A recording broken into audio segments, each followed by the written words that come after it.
people say, oh, focus on the quick flips. But for me, it's like, since I'm a content creator, I can't really do too many quick flips because of the fact that I want to create so much content with all the pieces that I buy. So yeah, man, like that's got to be in the making, like the best and the craziest flip I've ever done.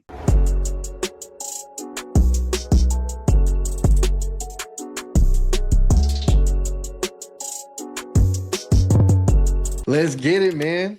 Well, Let's go. Dylan Sanglay, bro. Welcome to the Growth House podcast. Thank you so much for having me, my man. Thank you. Absolutely. And we got connected via Celebrity Poker Night, which we'll dive into that. But first, I just want to give the people a little background on you. So Yes, Dylan Sanglay, aka D Sanglay, yes, sir. serial entrepreneur based out in Las Vegas, Nevada. Started your main business, D-Signer, at 17 years old. Yes, sir. Amazing. D-Signer specializes in buying, selling sneakers, streetwear, high-end jewelry, watches, sports memorabilia, collectibles, and much more.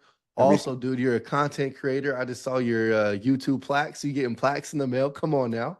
You Hey, focus man. all about sneakers, business, lifestyle, etc. And your catchphrase, go ahead and say it. Don't sleep. We got the heat. We got the heat, baby. Yes, Man, sir. welcome to the show. Thank you so much, brother. I really appreciate you for having me today. It's an honor, man. Absolutely. And I love to tell people how we got connected, because the biggest thing, so our Growth House motto, you become who you surround yourself with. And you're someone I got connected with via Jack O'Hara. Shout out our guy, Jack. Shout out, and Jack. at the Celebrity Poker Tournament. So let's start there, man. What was your connection to the poker tournament? And, let's dive into that, because that's a fun little story. So I know the owner and the CEO of CPT, Celebrity Poker Tournament. And, Blake and I have been really good friends for a while now. The way I met Blake was through the Las Vegas Entrepreneur podcast. So I'm sorry, Las Vegas Entrepreneur magazine. And, he was the cover of the magazine. I was named like number 2 or 3. It was Las Vegas Entrepreneurship magazine, top 25 under 25. So I knew Blake because of the sneaker world and all this stuff. And, I came up to him, I introduced myself, and like, obviously with me being into sneakers and loving sneakers so much, that's how we got connected. Right. So, from him, getting on my YouTube channel and us doing deals together and just like becoming really good friends. Right. He recently just started CPT. I had him on my podcast and he was talking about, starting this. I was like, bro, you love poker. It would make more sense it wouldn't make sense for anyone else to do it besides you. Right. Like, I already knew with him having all these different connections, like this thing would blow up. Right. So if you guys don't know Blake is actually Steve Wynn's nephew. Steve Wynn basically like built Las Vegas, if you didn't know already, right? So Steve Wynn is an absolute legend. Blake gets a lot of his advice from, Mr. Steve Wynn himself. And, again, with his connections and everything that he's built throughout his years, with his media agency and everything that he does with sports athletes, celebrities, and like all, amazing people around the world, like CPT, I already know is going to be crazy. Right. And, I met Jack because I believe he followed me through one of my podcast clips that I had posted. And I went ahead and DM'd him. I'm like, yo, thank you for the follow. We should get on a pod sometime. And because I know that Jack had his pod. So that's kind of how we got connected. And we've just been cool ever since. Every time we go to CPT, we create content. You know what I mean? He does his thing. I do my thing. My thing is a little bit different because I like asking people sneaker questions. That's kind of how I, connect with people and then just like build that relationship over time. Absolutely, man. Walk me through that journey of getting back, back on content and posting again. Like, was there a strategy to it? Because most people, struggle just getting a few thousand followers on Instagram and none on YouTube, because YouTube's a platform like you actually got to know what you're doing, right? You can't just throw some random stuff out there and watch it, get thousands of followers and subscribers. So walk me through your process there. So my process of rebuilding was like very simple. You know what I mean? I just knew that I had to keep going and keep doing what I was doing in order for me to, you know, I had to keep doing what I was doing before, people were knocking me down. You know what I mean? I had to keep posting that content. I was still posting like 10, 20 times a day. Um, Are I was these fighting. stories? Are these posts? Like No, walk me there's through what that look like. posts. I was Okay. editing, I was filming them in the morning, editing them and just dropping them. Just drop, drop, drop. Like I would not have no drafts. I would just drop, drop, drop. There was some days that I would actually batch content. I would make like 50 to 100 clips every single day, and that's what I would put in the drafts. And then that's what I would, edit and all this stuff and then drop later on. When I was rebuilding, it was a very, very hard process, bro. Very hard process. And like, I feel like the reason why this happened was so that I realized that I can't trust everyone. I think that's what happened with me initially was I was young. I was trusting too many people. I would always see the good in people, but God showed me this lesson of like, Dylan, you can't trust everyone. You got to have a small group of people. You know what I mean? That's why you see entrepreneurs today. Like they always say, oh, I have a very small circle. Realistically, my small circle is my girlfriend, my mom, and my dad, and God. So at the end of the day, I know that if I have these four people beside me, I'm unstoppable. I know that for a fact. Like I'm unstoppable because I know these four people are not gonna let me go back down to that level, that rock bottom level, and I'm not gonna let them go down to that rock bottom level ever. You know what I mean? So as long as we hold each other up and we keep each other accountable, then like that's all I realistically need. At that time, I had bought so much inventory. I was, like again, these were my peak. This is my peak, man. Like I was buying so much, I was like selling so much, and then it just ultimately stopped. I was on live every single day. I was probably on Wow. live stream like every single day for like 8, 10 hours a day. And You were a streamer before streamers were popular? yeah, bro, like, I used to stream every single day on Instagram. Wow. People, there was consecutively, there was probably like 150, 200 plus people every single day. That was like a way that I used to sell. That was a way that I used to interact with my audience, my customers. And like I just had to stop that for 3 months. I had to stop live streaming for 3 months because of that. My dad just kept telling me, he's like, Dylan, like lay low, like just lay low, keep doing what you're doing, post positive content. And yeah, man, like it was hard, man. Like it makes me emotional right now, just even thinking about it, because like God is just so good. I keep preaching God. I've been preaching God since the beginning of this podcast because he is so good, man. Like he has done so much for me. And like for you to have met me at CPT, like just you tell me, but like you probably wouldn't have known that I went through like hell and back. Everyone that has met me to this day and all the connections that I've built to this day probably would have never known that I went to hell and back. I even told Blake about this thing. You know what I mean? He's like, oh, I never heard anything. You know what I mean? So like, like cool, like we're brothers at the end of the day. Like I believe your side of the story. So like, we just kept building that relationship. So that's why I fucked with Blake. Sorry, I don't know if I could cuss, but that's why I mixed with Blake for a very, very long time. It's crazy. Like I said, you wouldn't have known that I went through hell and back if you had met me today, because of all Mm. the blessings and all these amazing things that are happening to me. And you know, God just blessed me, man. Like he saw the struggles, he saw everything that I was going through, and the rebuilding stage is I'm still rebuilding to this day. I don't want to say like there's a start or there's an end to anything. Like I'm just every single day I'm just trying to get better. You know what I mean? Because it's like this. As we know, entrepreneurs, it's like this, up and down, up and down. So like I think having now, these just very authentic, transparent conversations are yeah. so needed. And that's also why, like, I want to ask you, like, when did you hit your first six figures? When did you?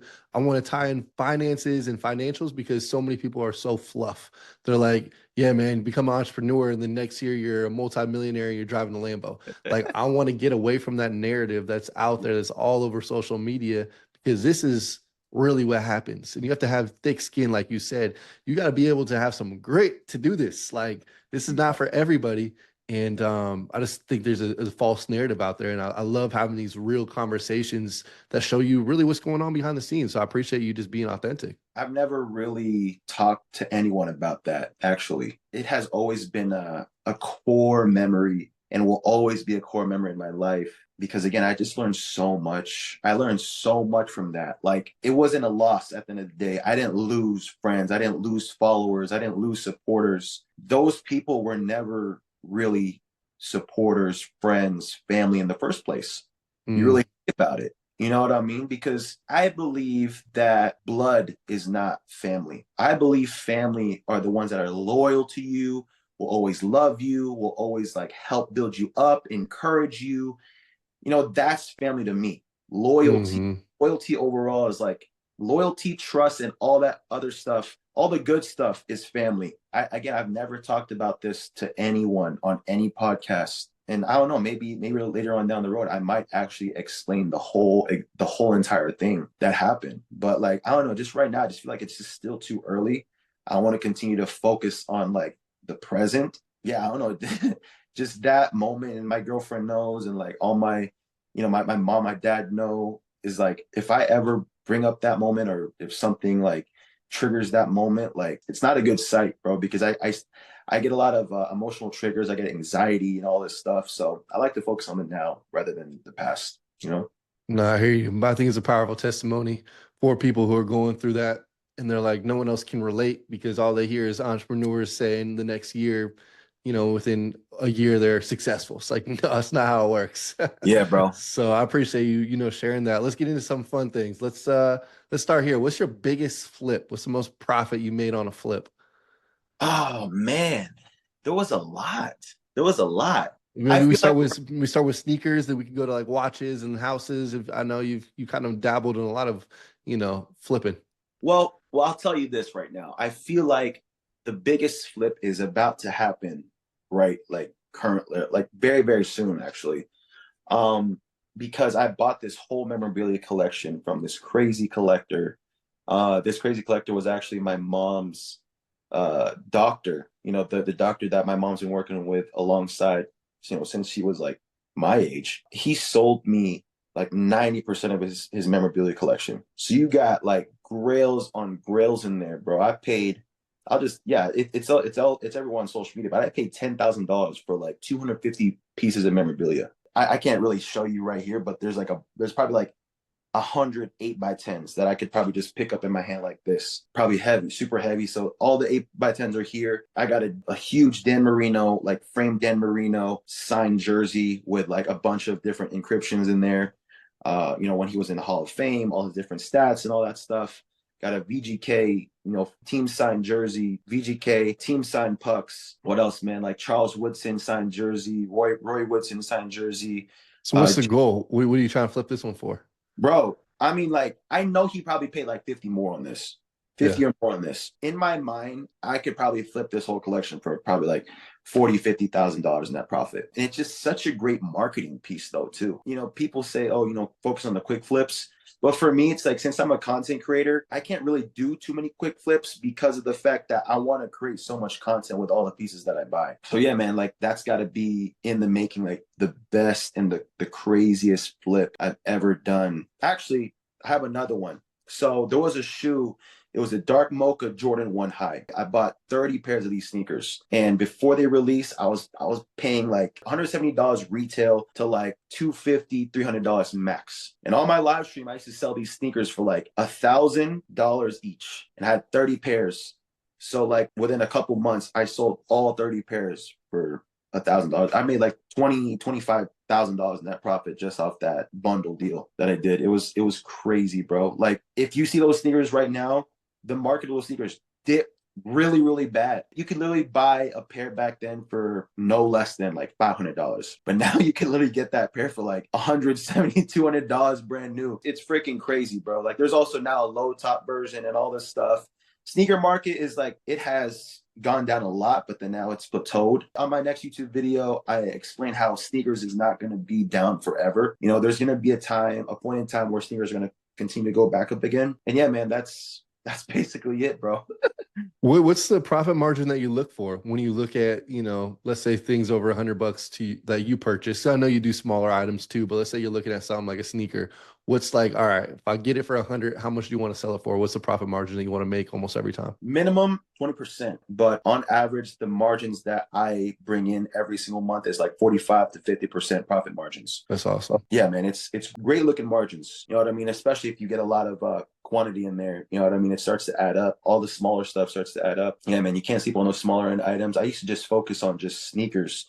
sneakers. And like, from, like I said, from that 2020 time to like, I'd probably say like 2022, I would just really focus on shoes. And I started dabbling into Pokemon cards, Yu-Gi-Oh cards, high-end watches, high-end jewelry. Like I said, you got to be able to educate yourself in different markets, because you never know when a deal comes across your table. Like, you want to be able to execute and really utilize that deal to the best of your abilities to make the most amount of money that you can on that deal. You know what I mean? You For got to be sure. educated. You got to be educated. That's all you got to do. That's why I'm very grateful that I had built all this different knowledge and wisdom about different markets in today, because, without that, again, like a crazy deal on like real estate, or a crazy deal on jewelry or a watch might just come across your table. Someone be like, yo, I need extra money, but you don't know anything about that watch, don't know anything about that car or anything that person's trying to sell you.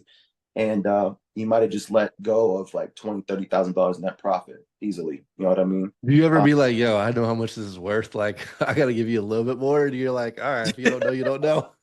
Bro, I mean, like, to be honest with you, there have been some times where I've done that, especially if it's like a kid. I'll educate them. I'll let them know how much the item is, because I know how it is starting out. When I became a starting reseller, I didn't know anything about sneakers. I didn't know anything about anything, to be honest with you. I needed to educate myself, like I said. So, when kids are trying to sell me some stuff, I got to educate them, and I got to let them know, like, yo, I appreciate this awesome deal that you're about to give me, but you got to understand that this is not how much it's worth. Hmm. That's Now, good. You're not taking advantage of the kids. yeah, I mean, like, but now realistically, if it's like a grown man, or if it's like a grown person, you have the abilities, especially if you're selling at the swap meet, or if you're selling, at a sneaker event, or if you're selling at any convention. Like, you have the ability, if you're a reseller, and if you're selling these things to different people, like, you should have some type of clue that if I'm trying to buy X, Y, and Z, all these different items from you, then you should understand that, like, okay, why is this guy trying to buy all this stuff from me? Like, should I look at the market, all this stuff? So, I mean, if a grown person like tells me, oh, this is how much I want for this item, I'm relentless on the older people, because like I'll Educate yourself. negotiate. Yeah, I'll negotiate. I'll haggle with them until like I could get it for how much I genuinely want it. Because at the end of the day, like, it's either their margin or yours. So that's how I survived in this game, is by learning how to negotiate, learning how to negotiate, close deals, and yeah, man. Give our audience like 2 tips on negotiation that you do. Oh man. For example, let's say you offered me that sneaker that I told you that I used to flip like $1,000. So let's say the market of that sneaker is like $1,000. You're at like 800. Okay. Hmm. I can make a quick $200 profit now, but then I'll negotiate. I'll let them know, yo, what's your price? Whoever gives a price first basically lost. You know what I mean? But at the end of the day, if you're a seller, you got to give the price first. So yeah, like, now I have more leverage. Now I know how much you want. I know your baseline price, and how much you want. So now I'm like, okay, I'll check the market. I'll see how much it's going for. So let's say the market right now, like I said, is 1,000, but then payout, like what I can actually get is like $950. But then I'll take that 950, I'll divide it by two. You know what I mean? That's like my starting price. So then I'm like, all right, this is what I'll start at. So I'll give them that baseline price. Yeah, we'll start working within the middle. And then be like, no, I'm firm at this price. There's a certain point. I'm like, all right, this is my baseline price. I'll give you 500 right now. No more, nothing less. Like, they'll think about it. They'll think about it, and I'll just be quiet. I won't even say a word. So they'll think about it. Like, I'm at 800. You're at five, and then they'll just start negotiating themselves down. They'll just start negotiating themselves down. They're like, can you do six? Like, nah, bro, I can't. I can't do six. 630. I'll tell you what, we'll do a 500, 550 coin flip. Then Mm. I start throwing like these different strategies, get the coin flip in there, and like, okay, I got you. So you flip the coin, it lands on whatever I call it, or whatever he calls it. Now I'm only paying $50 on how much I initially offered. Now, but he or she went down $300, from their initial baseline. So yeah, man, like, just being able to read people. Like, I know who I can negotiate with a lot, compared to I know who I can negotiate with not. I know that their prices are usually firm. I just got to read people. I just know. That's why I like also closing deals in person. I like closing deals face to face. I'll usually, if someone's trying to buy or sell to me out of state, I'll video chat them on Instagram, and I'll just do this. I'll let them know. I'm like, okay, well, if I'm selling them, I'm like, all right, what's the best you could do? This is how much I paid and all this stuff. So, this is the best price I could do. I'm not going anywhere lower. And then like they'll be like, all right, let's do it. Or if they're trying to sell to me, vice versa, like same exact method. What's the biggest coin flip you've done? I see some of these on YouTube where they're like $7,000 to $10,000 spread. I'm like, damn, on a coin flip. Biggest coin flip I've done, $5,000, $5,200 coin flip. Okay. What product was this on? This was a pair of CPFM dunks. Those go for like $7,000. And keep in mind, I was coin flipping for $5,000 to $5,200. So like, again, that just shows like the negotiation skills. So starting off with that one, CPFM dunks, Trophy Room Jordan 1s, those go for about $900. Fear of God Vans, those go for about $700-800. And then the Fragment promo sample Travis Scott high. So that shoe itself goes for about like $2,900. But now it's time by Travis Scott, because I met Travis Scott and I had him sign those shoes. So I don't know how much those are worth now. That's a one-on-one. Yeah, bro. So I paid 52. Yeah, I lost that coin flip, so I paid 5,200 on that. How much I could possibly making revenue wise is probably like 12,000. So very, very big margins right there. Nice little spread. Who's the coolest person? Could be athlete, celebrity that you've either sold a shoe to, or you've traded for something, or even bought a shoe from, or anything. To be honest with you, I love them all. So I gotta say that they're all cool. They're all genuine people. Like I said, I love them all. I can't choose my favorites, but the most interesting one to me got to be Ray J. After I met Ray J at CPT, he invited me over to his house and he wanted me to sell him all these shoes. It's a whole YouTube video on it. I probably took like 38 pairs, 40 pairs to him, and his bodyguard, his whole team. I got there. They're all smoking and all this stuff. I don't smoke. I don't drink. So it was very hard for me to like stay focused. He chose a lot of pairs. I think he chose like 20 pairs, 17 to 20 pairs. We locked in a deal. Like I gave him a really good deal. We were trying to close like a $7,000 deal, so we were there. Like I had to take all these pairs from my house or my storage units, and then I had to load them up into my girlfriend's car, because my truck was at my parents' house. It was a very long process of just getting the sneakers there. Then we got to unload all the sneakers, in his basement, and just like set them all out. So that within itself is a whole crazy process. So just that alone probably took like 3-4 hours. And then he chose the shoes. We started making content and all this stuff. So again, he chose like 17, 20 pairs. So I gave him the number. He said, all right, let's do it. I don't like negotiating. All right, bet. So he ended up having his assistant send the money, but then it got declined. So I'm like, damn, you know what I mean? Yeah, we got there probably like 2 p.m. and we didn't end up leaving their house until like 10. It was crazy, bro. I was like, bro, ain't no way no one got cash in this house, bro. Ain't no way no one got cash in this house. So after it got declined on his assistant's phone, Ray J tried to send it to me. Didn't happen. So I think he was only able to send me like $2,500. So I was like, damn, like I can't give you all these shoes for $2,500. So my girlfriend was like, babe, are you just gonna like leave the pairs here? We'll just come back, they'll just send them. I'm like, no. I'm taking all these pairs back with me. I don't care how long it takes. We're gonna take all these pairs back with me upstairs. Because I'm like, if they don't got the funds right now, what do how long do you think it's gonna take for them to get the money to me? Might never. Yeah, might never. I ended up giving him like 4 pairs of shoes that he initially wanted, because his assistant couldn't get me any money. Ray J, like I said, only was able to give me like $2,500. And then, I think his assistant was able to send me like $1,700 more, but it was pending. So I'm like, bro, I'm only gonna give you whatever can be transferred in my bank right now. So $2,500 worth of shoes is yours right now today. So we ended up taking all the pairs back that we laid out, 4 pairs compared to, like I said, the 38 to 40 pairs that we had brought initially. And man, it was a whole process. My girlfriend was so grumpy. You know what I mean? Like, again, I love Ray J. I always have love for Ray J. Like, that's my guy. Like at the next CPT, he ended up joking about it. I'm like, yeah, I ended up picking all these shoes and my card declined and all this stuff. So he was open about it, you know what I mean? But then, yeah, man, that was a whole process. And that was like something that I'll never forget with Ray J, you know what I mean? Man, as we wrap up, dude, that's a funny story. I'm definitely going to clip that one up. Yeah, bro. I think shout out Ray J, that's my guy. Shout out Ray J for card declining. Come on, bro. Yeah, bro. But I think what's really cool about that is that you won two ways. Obviously, yeah, you got some money from the shoes, but you said you then were able to leverage all that for content. Yeah, And someone content. who's not the content creator would not get that benefit. So yeah, I feel like you probably went in there like, well, at least we got some funny and good content out of this. Yeah, bro, it was crazy. Like, cause we were like just chilling on his couch while he was still making music, and he actually left the house. He left the house and just left my girlfriend and I there with his assistant. And I was like, bro, this is weird. Then he came back like 30 minutes to an hour later, and then he was like, "Oh, you still haven't got the money yet?" I'm like, "No, we still haven't got the money yet, bro." Come on, bro.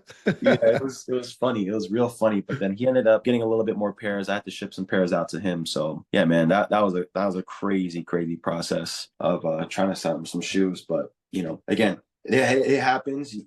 Within business, it happens. You got to just be able to take it on and just like move on with your life and just like keep going. Absolutely. Dylan, how can people find you? Obviously, we'll link everything in the description of the podcast, but shout your stuff out. So you could follow me on all social media platforms at Sanglay, DSNGLAY. You could shop with me on Instagram at Designer Steals and Deals, DSIGNER Steals with a Z, or Designer Deals, DSIGNER Designer Deals with a Z as well. Also, I got my eBay store, Designer Deals, same exact thing, Designer Deals with a Z at the end.